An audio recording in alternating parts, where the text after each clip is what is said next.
Hi everyone, this is Anam. Welcome to NEET by global online. So आज की इस video में हम नीट 2024 केमिस्ट्री का जो आपका आज नीट 2024 का पेपर हुआ है केमिस्ट्री का, तो उसका हम पेपर एनालाइज करेंगे कि किस तरीके से आपको पेपर दिया गया था और पेपर डिस्कशन के आपके जो आंसर्स है जो आपने मार्क करा था, तो आप क्रॉस चेक कर सकते हो कि वो सही है, आंसर करेक्ट है या फिर इनकरेक्ट है, तो उससे आपको एक आइडिया लग जाएगा। ठीक है, और मैं बोलूँगी इस ईयर केमिस्ट्री का जो लेवल था बहुत ईजी था। आप इजीली क्वेश्चंस को सॉल्व कर सकते थे। बस एक दो क्वेश्चंस थे जिसमें आपको बहुत ज़्यादा डिफिकल्ट पूछा गया था, लेकिन बाकी जो ओवरऑल आपका पेपर था chemistry section was very easy, जिससे कि आप अच्छे तरीके से मार्क्स स्कोर कर सकते थे। काफ़ी मार्क्स आप केमिस्ट्री से स्कोर कर सकते हैं। तो चलिए ज़्यादा टाइम वेस्ट नहीं करते, स्टार्ट करते हम क्वेश्चन की तरफ चलते हैं और आप भी क्रॉस चेक करिए कि आपने क्या आंसर लिखा है, और आपको किसी में डाउट है तो आप हमें कमेंट कर बोल भी सकते हैं। So let's start with the lecture.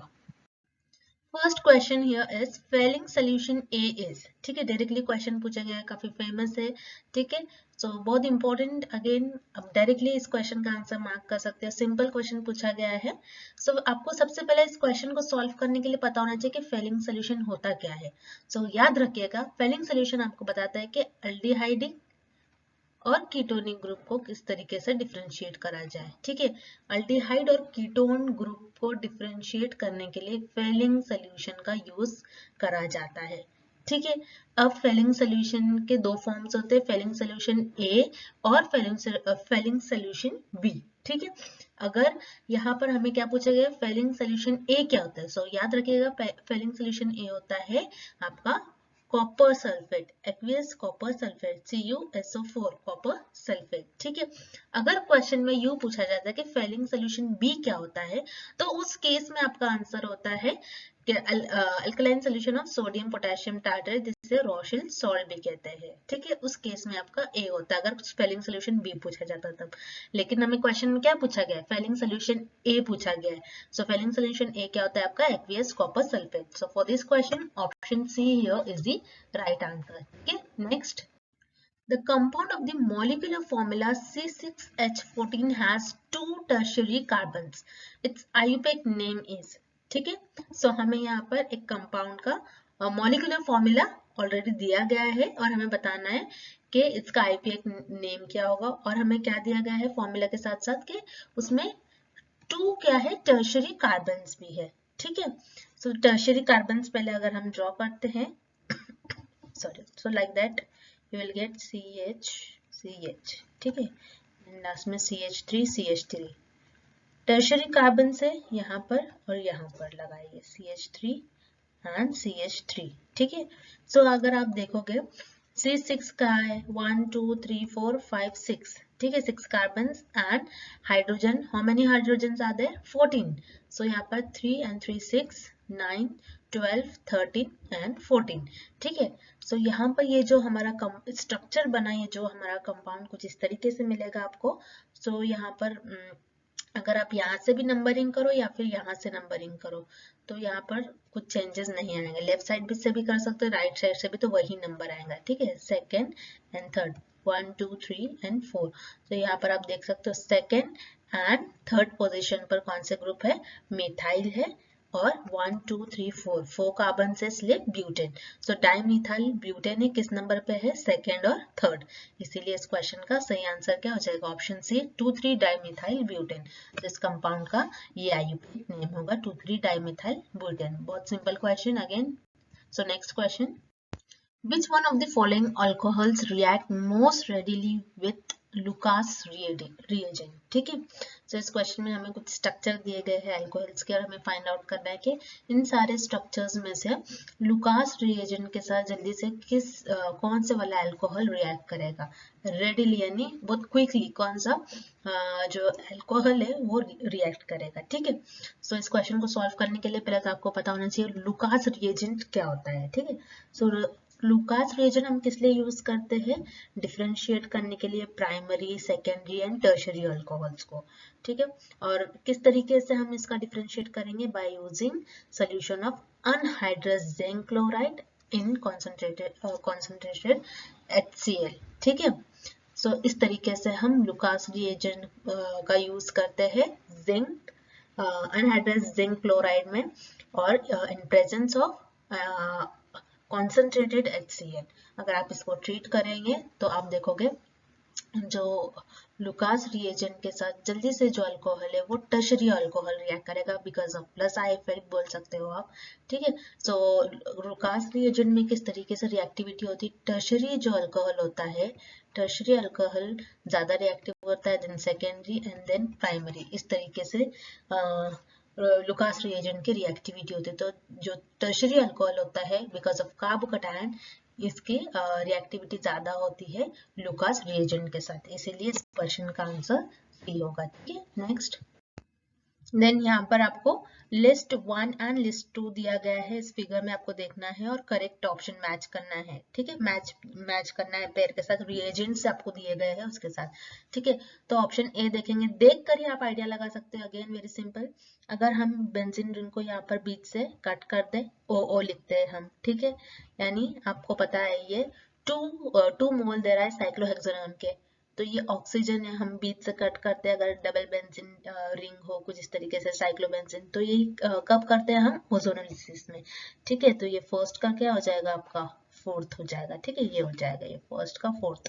Then second हमारा क्या है, बी पॉइंट देखिए, यहाँ पर क्या है, बेंजीन रिंग है एंड देन यहाँ पर आपको दो बेंजीन रिंग अटैच कर मिल रही है और ऊपर ऑक्सीजन। जब भी ऐसे बेंजीन रिंग से दो आपको बेंजीन रिंग मिल जाए तो ये कौन सी होती है, फ्रीडल क्राफ एसाइलेशन। तो इसका क्या होता है रिएजेंट, ये होता है अनहाइड्रस AlCl3। ठीक है, तो सेकेंड का क्या, बी का क्या हो जाएगा, फर्स्ट। ठीक है, देन इधर यहाँ पर फिनॉल है, फिनॉल का हम ऑक्सीडेशन कर रहे हैं। सो यहाँ पर देखिए डायरेक्टली आपको ऑक्सीडेशन माइल्ड ऑक्सीडाइजिंग एजेंट दिख रहा है CrO3। सो सी का क्या आ जाएगा आपका सेकेंड। ठीक है, and D directly function group alpha group जो है आपका यहाँ पर अटैच है आपका, तो यहाँ पर क्या हो जाएगा, ये किससे रिएक्ट करेगा, KMnO4 एंड KOH से, तो आपको ये रिएजेंट मिलेगा। तो यहाँ पर डी का हो जाएगा थर्ड, यानी फोर्थ 4 1 2 3। तो ये किस ऑप्शन में है, ऑप्शन ए में ही है, जैसे कि आप देखोगे 4 1 2 3। ठीक है, सो इस क्वेश्चन का आपका राइट आंसर क्या हो जाएगा, ऑप्शन ए। ठीक है, next, calculate the work done during isothermal reversible expansion of 1 mole ideal gas from 20 atmosphere to 10 atmosphere at 25 degrees Celsius and given R value। ठीक है, तो इस क्वेश्चन में हमें क्या बताया गया है कि हमें कैलकुलेट क्या करना है, वर्क डन हमें पता करना है और किस प्रोसेस में, आइसोथर्मल रिवर्सिबल एक्सपांशन में, और हमें मोल दिया गया है। तो आपको जो जो गिवन है वो लिखिए। 1 मोल दिया गया है means N is equals to 1। ठीक है, तो हमें और क्या दिया गया है, टेम्परेचर दिया गया है 25 डिग्री प्लस 273 करिए, केल्विन में कन्वर्ट करना है हमें, क्योंकि यहाँ पर R हमें केल्विन में ही दिया है वैल्यू, तो केल्विन कैंसिल हो जाएंगे, तो 298 केल्विन आपको कन्वर्ट करना है। T दिया है, देन P1 प्रेशर दिया गया है 20 एटमॉस्फेयर। ठीक है, दूसरी तरीके से P2 भी हमें दिया गया है विच इज 10 एटमॉस्फेयर। ठीक है, एंड R की वैल्यू अगेन गिवन है which is 2 calories kelvin inverse. ठीक है, तो हमें ये सारी वैल्यूज दी गई है। अब कौन सी कंडीशन है विच इज वेरी इंपॉर्टेंट, ये टर्म हमें देखना है, बहुत इंपॉर्टेंट है, आइसोथर्मल रिवर्सिबल एक्सपांशन, ये दिया गया है। तो जब भी आइसोथर्मल रिवर्सिबल एक्सपांशन हो तो उस केस में वर्क डन का फॉर्मूला क्या होता है, W इज इक्वल्स टू -2.303। ठीक है, nRT log of P1 by P2। ठीक है, इस तरीके से आपको फॉर्मूला पुट करना है। तो जैसे कि अभी आप तो जैसे कि आप यहाँ पर देखोगे सारी वैल्यूज में से नेगेटिव वैल्यूज कौन सी है, ऑप्शन डी में, तो यही हमारा आंसर होगा। ठीक है, आप डायरेक्टली इस तरीके से भी गेस कर सकते हो। नहीं, अगर आपको कुछ डाउट है तो आप पूरा सॉल्व भी कर सकते हो। -2.303, n की वैल्यू 1 है, r इज 2। ठीक है, t इज 298। ठीक है, टेम्परेचर है हमारा 298 into log of P1 is 20 and P2 is 10, तो 0 0 कैंसिल हो जाएगा, log 2 बचेगा। ठीक है, सो -2.303 इंटू 2 इंटू 298 आप करिए solve, and 2 into 298 and log 2 की वैल्यू होती है 0.3 समथिंग, ठीक है। तो इस तरीके से आपको इस वैल्यू को आप मल्टीप्लाई करिए and you will get answer in minus. So अगर आप इन सारे टर्म को मल्टीप्लाई करते हैं तो आपको सिंप्लीफाई करना है and you will get answer minus 413.14 calories, ठीक है। So here this question option 4 या फिर option D here is the right answer, ठीक है। Next, mass in grams of copper deposited by passing 9.6487 ampere current through voltmeter containing copper sulfate solution for 100 second. और molar mass हमें copper का दिया गया है और 1 फैराडे की वैल्यू दी गई है, ठीक है, इन कूलम। तो जिससे कि आप सभी को पता है, जिससे हमने कॉपर सल्फेट सोल्यूशन में कॉपर पुट करा कॉपर सल्फेट सोल्यूशन में, ठीक है। तो देखिए क्या होता है, कॉपर की जो आप सभी को पता है कॉपर का कितना होता है ऑक्सीडेशन स्टेट +2। सो यहाँ पर 2 इलेक्ट्रॉन्स है कॉपर के, तो ये क्या दे रहा है 1 mole of copper, 1 molecule of copper दे रहा है, ठीक है, 1 मोल ऑफ कॉपर दे रहा है। सो 2 इंटू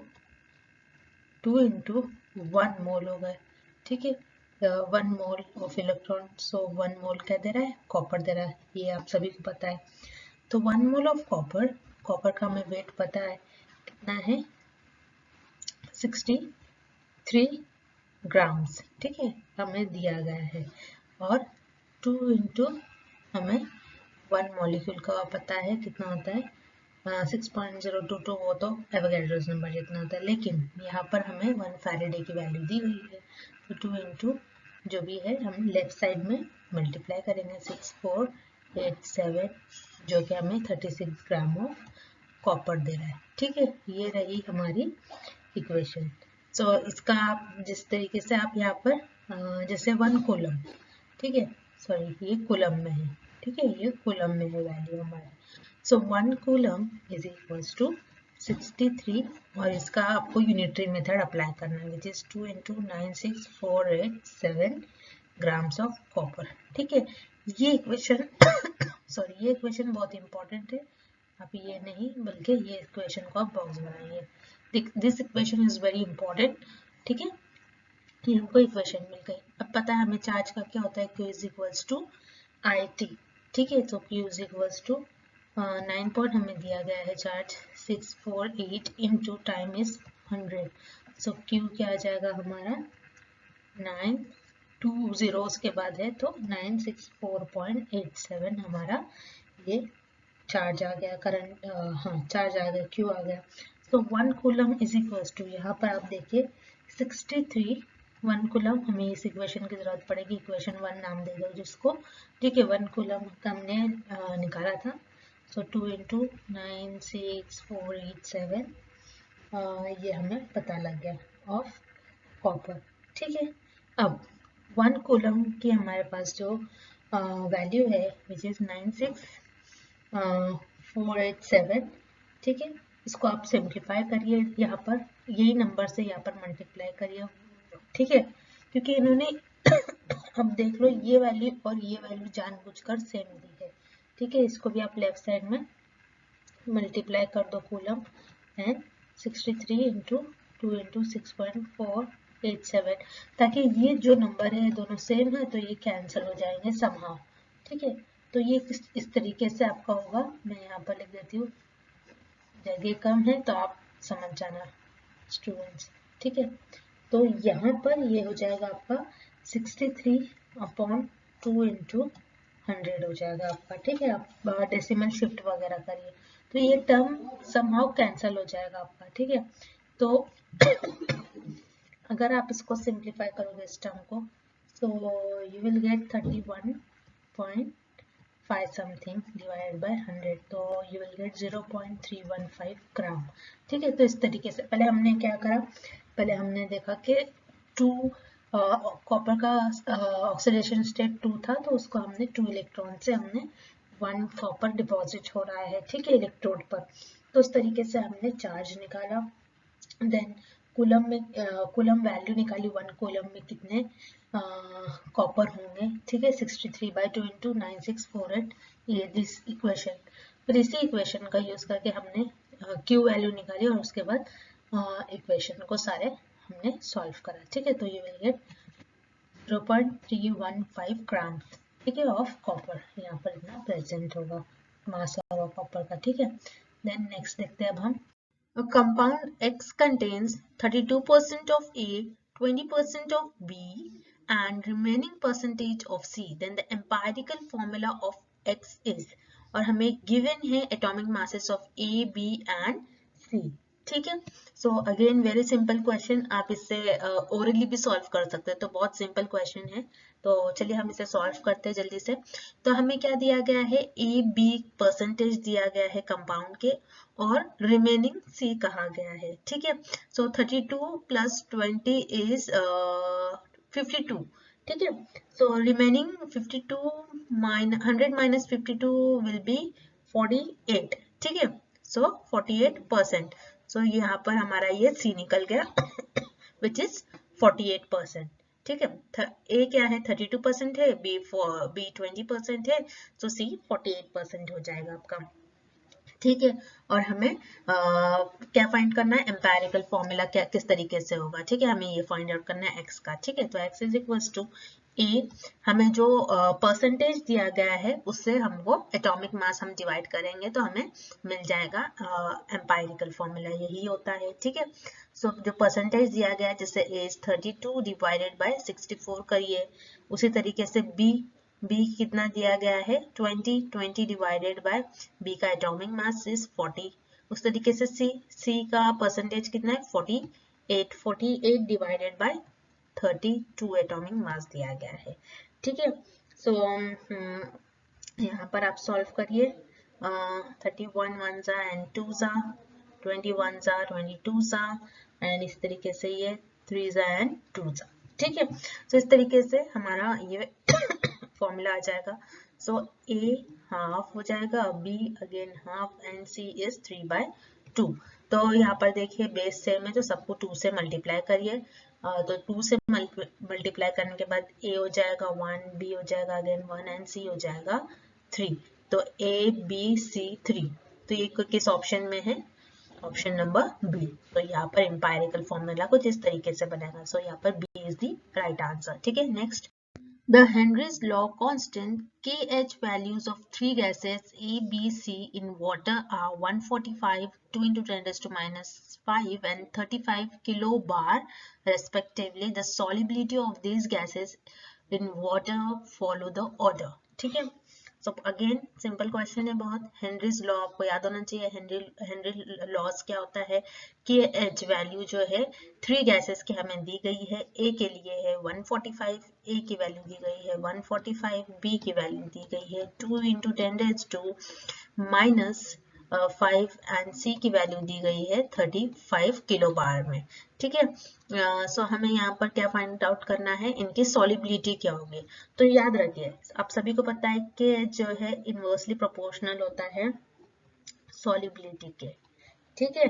इसकी सॉलिबिलिटी पूछी है, इसके जगह पे टेम्परेचर भी पूछ सकते हैं, और क्योंकि के जो है डायरेक्टली प्रोपोर्शनल होता है टेम्परेचर के, इनवर्सली प्रोपोर्शनल होता है सॉलिबिलिटी के, यानी जिसकी हमें जो ये 3 गैसेस जो दिए हैं उनकी KH वैल्यूज दी है, यानी जिसकी KH वैल्यू ज्यादा उसकी सॉलिबिलिटी कम, और जिसकी सॉलिबिलिटी ज्यादा उसकी KH वैल्यू कम।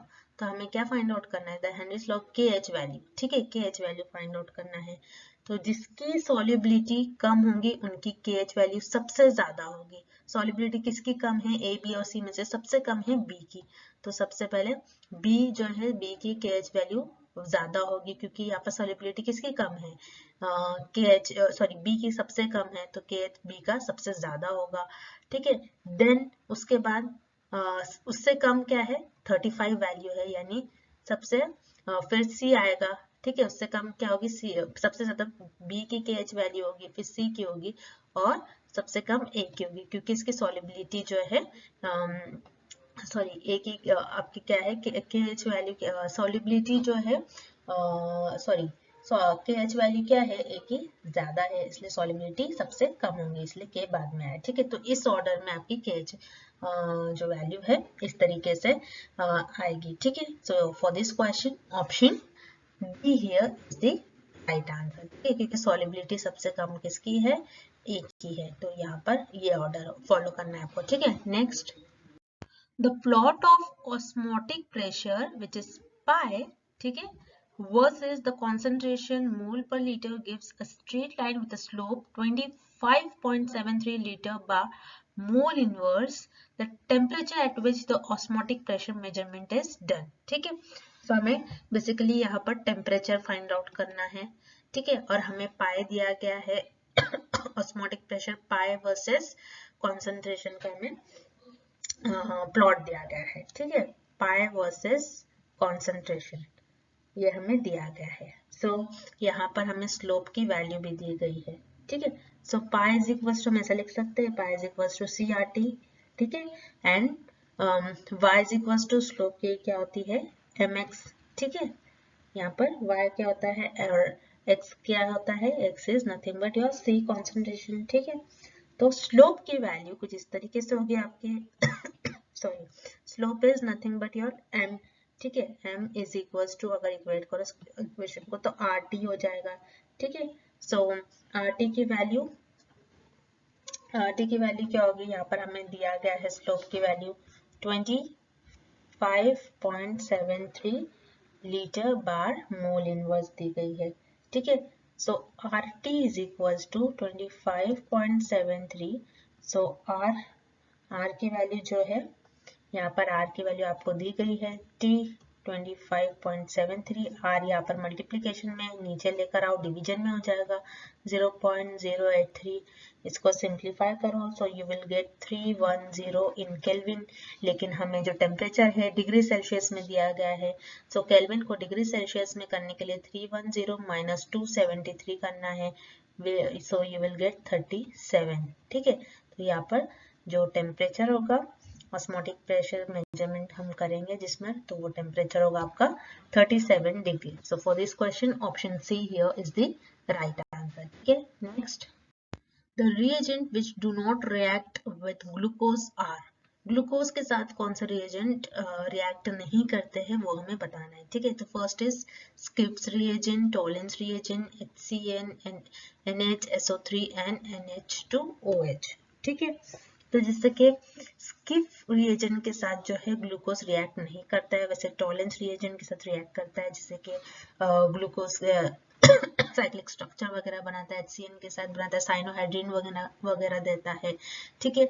और सोडियम बाइसल्फेट के साथ भी ये रिएक्शन नहीं बनाता है, ठीक है। तो फर्स्ट और फोर्थ है, और बाकी जैसे कि ऑक्साइम वगैरह बनाता है, तो यहाँ पर skip reagent and next is आपका NaHSO3 इसके साथ रिएक्ट नहीं करता है आपका ग्लूकोज, तो इसीलिए फर्स्ट एंड फोर्थ इस क्वेश्चन का आपका करेक्ट आंसर हो जाएगा, ठीक है। Next, given below are two statements. Statement 1, the boiling point of three isomeric pentanes follows, n-pentane, isopentane and neopentane, ठीक है। तो हमें दो स्टेटमेंट दिया गया है, वन बाय वन हम एक एक कर स्टेटमेंट रीड करेंगे, ठीक है। तो स्टेटमेंट 1 क्या कह रहा है हमें, boiling point of three isomeric pentanes है, ठीक है, और उनका हमें बॉइलिंग पॉइंट बताना है। तो बॉइलिंग पॉइंट जैसे कि बहुत सिंपल है, जितनी लंबी चेन होगी उतना आपको बॉइलिंग पॉइंट जो है वो ज्यादा लगेगा उस चेन को ब्रेक करने में। तो सबसे ज्यादा जो बॉइलिंग पॉइंट होता है एन-पेंटेन का, फिर आइसोपेंटेन का एंड नियोपेंटेन का सबसे कम बॉइलिंग पॉइंट होता है, ठीक है। तो इस तरीके से ये ऑर्डर तो उन्होंने सही दिया, तो स्टेटमेंट 1 आपका करेक्ट है।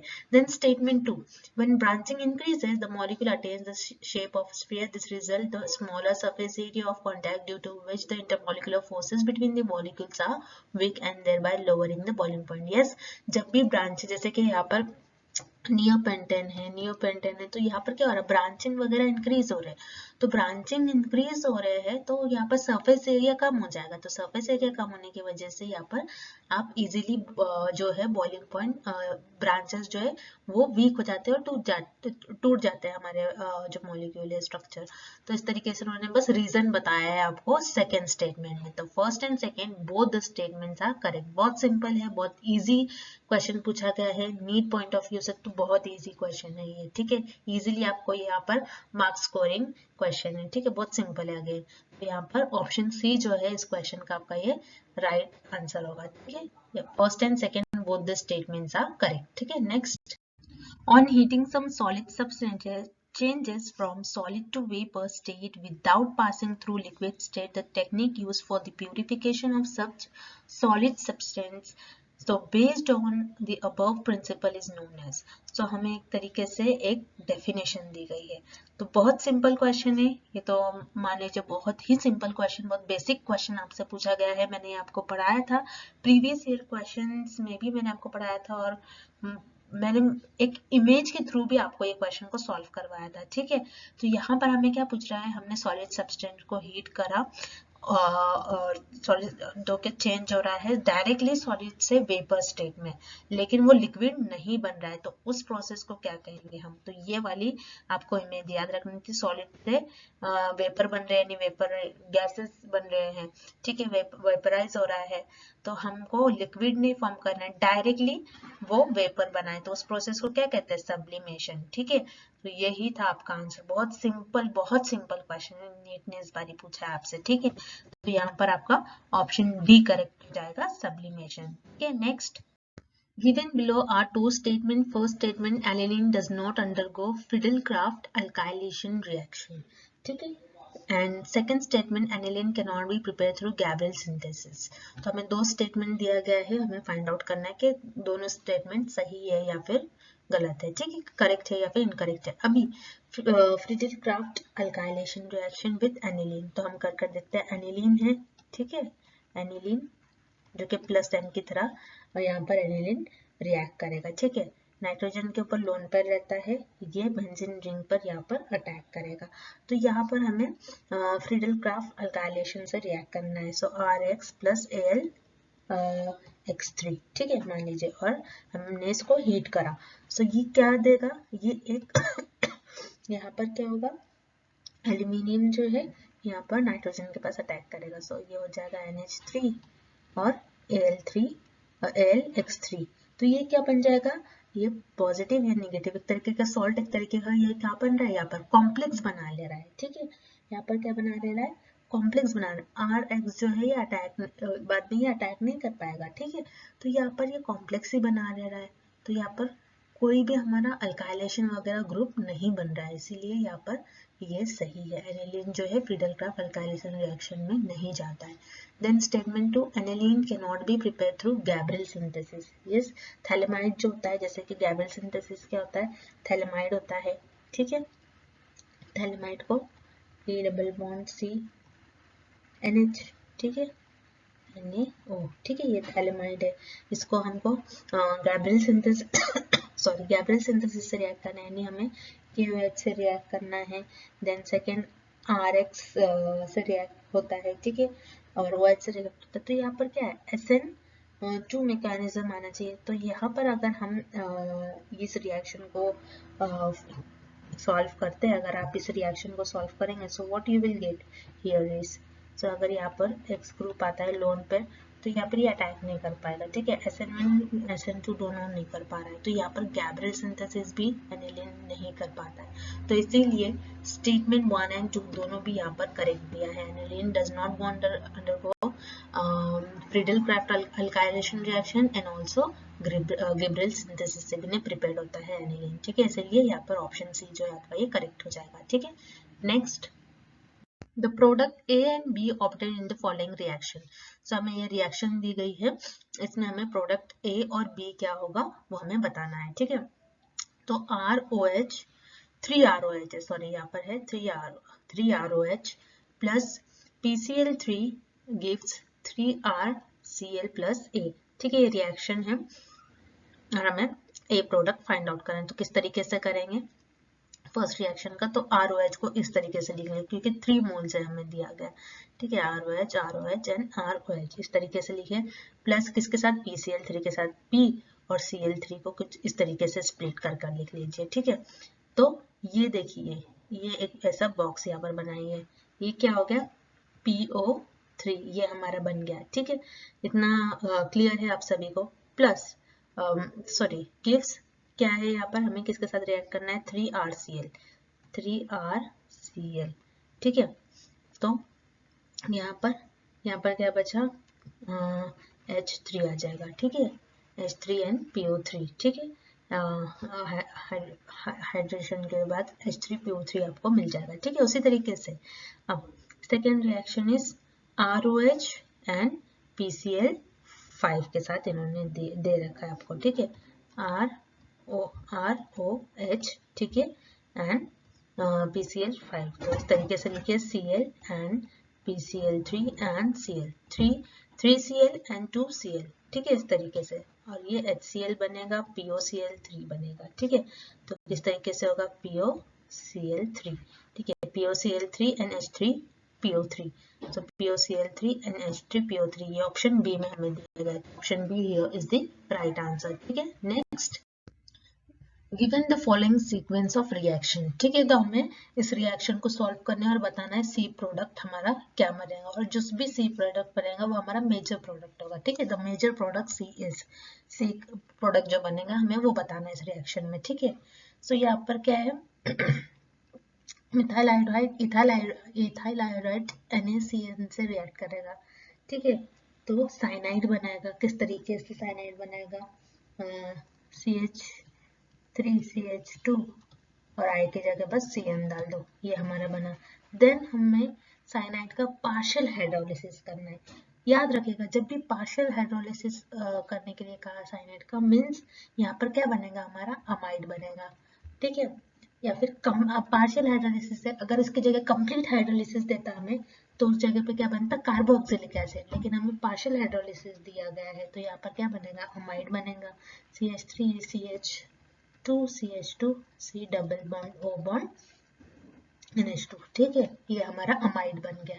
अब अमाइड को जब हम Br2NaOH से रिएक्ट करेंगे तो सीधा सीधा क्या करो, ये फंक्शनल ग्रुप हटा दो, तो इस तरीके से आपका रिएक्शन बनेगा और CH2Br अलग, NaOH अलग हो जाएगा। ठीक है, तो ये रिएक्शन एक कार्बन कम कर दो इसमें से, तो किस तरीके से बनेगा आपका CH3CH2 NH2। ठीक है, तीन कार्बन वाला, सॉरी 3 कार्बन, जितना बचा ये 3 कार्बन है NH2, और ये बस आपको यहाँ पर क्या करना है, एक कार्बन यानी एक फंक्शनल ग्रुप ये वाला हटा देना है। तो आपका क्या बना है यहाँ पर, प्रोपिल अमाइन। ठीक है, तो प्रोपिल अमाइन कहाँ पर है आपका, यहाँ पर। ठीक है, प्रोपिल अमाइन बनेगा आपका।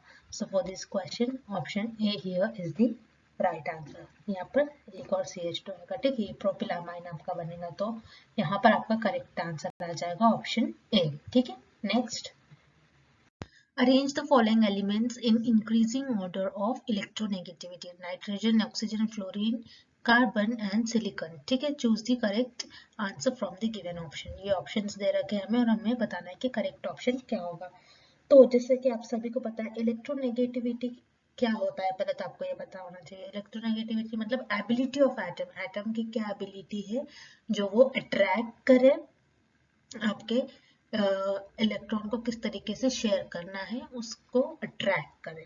ओके, ये होती है इलेक्ट्रोनेगेटिविटी। ठीक है, अब इलेक्ट्रोनेगेटिविटी आप पीरियोडिक टेबल में लेफ्ट टू राइट जाओगे तो आपकी इलेक्ट्रोनेगेटिविटी क्या होती है, इंक्रीज होती है। ठीक है, लेफ्ट से राइट में जाओगे तो इलेक्ट्रोनेगेटिविटी इंक्रीज होती है। ठीक है, सो लेफ्ट से राइट में जाएंगे हम तो इलेक्ट्रोनेगेटिविटी इंक्रीज होंगी। तो जो राइट साइड के आइटम्स है आपके जनरली पी ब्लॉक वाले एलिमेंट जो है उसमें फ्लोरीन आता है। फ्लोरीन एकदम आप देखोगे राइट साइड में ऐसे आपका अगर राइट हैंड साइड से देखो आप तो फर्स्ट सेकेंड ब्लॉक कुछ फ्लोरीन का होता है। ठीक है, तो सबसे ज्यादा इलेक्ट्रोनेगेटिविटी फ्लोरीन की होती है। ठीक है, और सिलिकॉन, कार्बन, नाइट्रोजन, ऑक्सीजन कुछ इस तरीके से प्लेस है। ठीक है, आप पीरियोडिक टेबल में देखोगे सिलिकॉन यहाँ पर है। तो जैसे आप लेफ्ट टू राइट में जाओगे तो आपके लेफ्ट से राइट में इलेक्ट्रोनेगेटिविटी इंक्रीज होती है, तो फ्लोरीन की ज्यादा होगी, देन उससे कम oxygen, nitrogen, carbon and silicon. तो ये सीरीज सही है। ठीक है, तो देखिए ये सिलिकॉन की तो कम होगी, फ्लोरीन से कम होगी, तो ये और ये ऑप्शन तो आप कैंसिल ही कर दो डायरेक्टली। आपको कंफ्यूजन बस ये दो में होगी।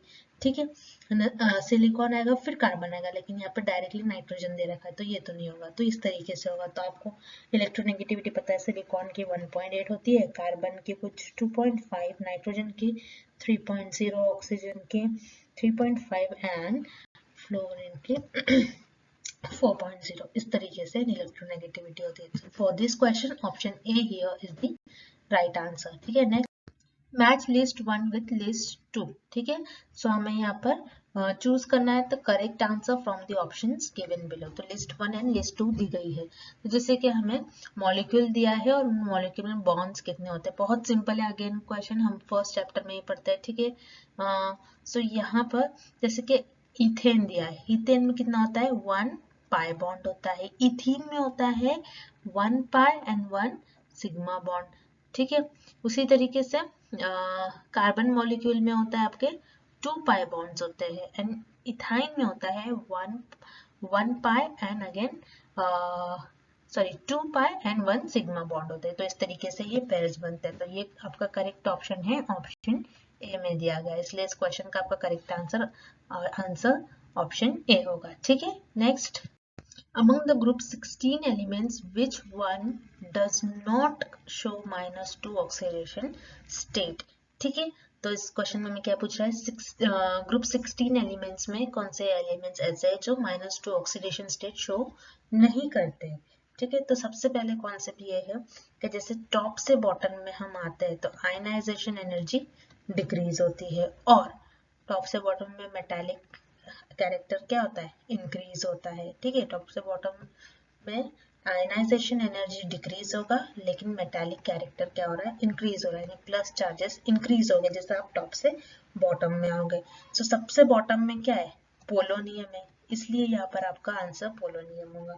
और एनसीईआरटी में एज इट इज लाइन लिखी गई है, हर एक क्वेश्चन आपका एनसीईआरटी से लिया गया है। एनसीईआरटी में लिखा है कि लोअर ऑक्सीडेशन स्टेट जो है वो नीचे आने पे अनस्टेबल होते जाता है। ठीक है, क्योंकि मेटालिक प्रॉपर्टी जो है वो आपकी बढ़ते जाती है, इसीलिए क्वेश्चन का आंसर आपका होगा ऑप्शन बी, पोलोनियम। ठीक है, next match list 1 with list 2 and choose the correct answer from the given option below। so यहाँ पर हमें लिस्ट 1 को लिस्ट 2 से अगेन मैच करना है। ये क्वेश्चन आपका आइसोमेरिज्म से आया है, अगेन बहुत सिंपल एंड इम्पोर्टेंट क्वेश्चन है।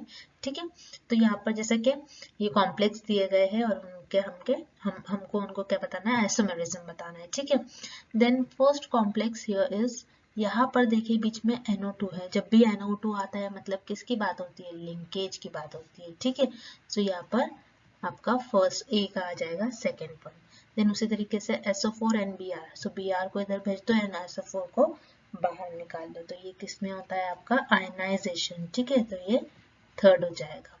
बी का NC, जब भी दो कॉम्प्लेक्स हो, दो आपको स्क्वायर ब्रैकेट देखने मिले, हमने बताया था आपको क्या होगा उस केस में आपका कोऑर्डिनेशन से। ठीक है, इसीलिए सी का 4 हो जाएगा and D is water molecule है यहाँ पर। ठीक है, तो वाटर जो है सॉरी वाटर जो एक तरीके का सॉल्वेंट है, सॉल्वेंट है। ठीक है, एनसीईआरटी की लाइन है, सो ये डी का आपका फर्स्ट हो जाएगा। ठीक है, तो इस तरीके से आपका ये करेक्ट पेयर हो जाएंगे, कॉम्प्लेक्सेस जो दिए हैं उनके करेक्ट आइसोमेरिज्म हो जाएंगे। ठीक है, तो for this question option A here is the right answer. ठीक है, next arrange the following elements in increasing order of ionization enthalpy: lithium, beryllium, boron, carbon, nitrogen। choose the correct answer from the given options below। ठीक है, so यहाँ पर हमें ionization enthalpy मालूम करना है इंक्रीजिंग ऑर्डर में इन सारे एलिमेंट्स के लिए। ठीक है, तो फर्स्ट आयनाइजेशन एंथैल्पी क्या होता है कि चेंज एसोसिएटेड हो रहा है किससे, जब हम इलेक्ट्रॉन को रिमूव कर रहे हैं from an isolated gaseous atom, उनके गैसियस एटम के ग्राउंड स्टेट से, तो उसको हम कहते हैं आयनाइजेशन एंथैल्पी। ठीक है, क्लियर एवरीवन, आयनाइजेशन एंथैल्पी हमने अब देख लिया, आयनाइजेशन एंथैल्पी क्या होता है। ठीक है, अब जैसे कि आयनाइजेशन एंथैल्पी जो होता है जैसे इस तरीके से होता है NS1, ठीक है, इनका ज्यादा होता है, then NP1, then NS2, then आपका होता है NS1, NP1, NS2, then P2, P3 इस तरीके से। ठीक है, P2, फिर ये बात दूसरी के पहले P4 आता है एक्सेप्शन एंड P3 इस तरीके से आता है आपका। ठीक है, तो पार्शलाइजेशन जो है हमारा यहाँ पर होता है NS1 is 4, लिथियम का सबसे कम होता है, देन होता है आपका बोरॉन, देन आपका होता है बेरिलियम, एंड देन यहाँ पर कार्बन है एक्सेप्शन में, एंड नाइट्रोजन। तो इस तरीके से आपका आयनाइजेशन एनर्जी होगी, ठीक है, आयनाइजेशन एंथैल्पी होगी, ठीक है। सो जैसे कि यहाँ पर आप देख लो लिथियम के बाद बोरॉन का आता है, ठीक है, लिथियम के बाद क्या आता है, डायरेक्ट बोरॉन होता है। तो यहाँ पर बेरिलियम बेरिलियम बेरिलियम दे रखा है, तो आपके लिए बहुत सिंपली है, लिथियम और बोरॉन का रिलेशन हमने पढ़ा था या एनसीईआरटी में हमने, एनसीईआरटी के आप देखोगे पेज पर लिखा है प्रॉपरली, ठीक है, लिथियम के बाद बेरिलियम ही आता है, सॉरी बोरॉन ही आता है, ठीक है, देन बेरिलियम आएगा, ठीक है, ये एक्सेप्शन था, तो इसके लिए यहाँ पर आपका ऑप्शन डी राइट होगा। सो for this question option D is the right answer. So that's it student, आज के वीडियो में बस हमने इतने क्वेश्चन देखे, एंड नेक्स्ट वीडियो से हम जो बचे हुए क्वेश्चन हैं उसको हम अगेन कवर करने की कोशिश करेंगे, जो बचे हुए क्वेश्चन है उसको हम नेक्स्ट वीडियो में लेंगे, ठीक है। Thank you for watching this lecture.